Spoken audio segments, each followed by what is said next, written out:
பூனைகள், நாய்கள் போன்ற வளர்ப்பு பிராணிகளை தன்னார்வலர் தீயணைப்பு படையினர் புத்ரா ஹைட்ஸ் பக்கத்தில் உள்ள குடியிருப்பு பகுதிகளில் இருந்து காப்பாற்றினர்.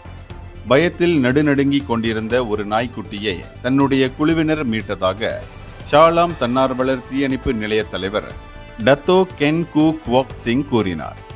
தாமான் ஹர்மோனி குடியிருப்பு பகுதியில் பாதிக்கப்பட்ட 3 வீடுகளில் இருந்து இந்த வளர்ப்பு பிராணிகளை காப்பாற்றியதாக அவர் சொன்னார். 2 நாய்கள், 3 முயல்கள், 1 வெள்ளை எலி ஆகியவற்றை தன்னுடைய குழுவினர் காப்பாற்றி வைத்திருப்பதாக குறிப்பிட்ட அவர், இவை பக்கத்தில் உள்ள கால்நடை சிகிச்சை மையத்திற்கு சிகிச்சைக்காக சேர்க்கப்பட்டிருக்கின்றன என்றும் தெரிவித்தார். இவற்றின் உரிமையாளர்கள் 01260888871 என்ற எண்ணில் தொடர்பு கொண்டு அவற்றை பெற்றுக்கொள்ளலாம் எனவும் அவர் கூறினார்.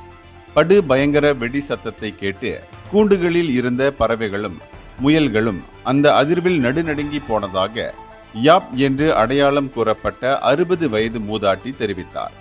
கரும் புகையுடன் கொழுந்துவிட்டு எரிந்த தீயை கண்டு தாம் அப்படியே உறைந்து போனதாக அவர் சொன்னார்.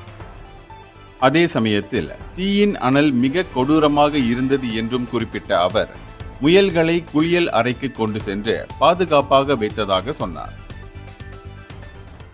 இந்தியர்களின் இதய குரல் மக்களோசை.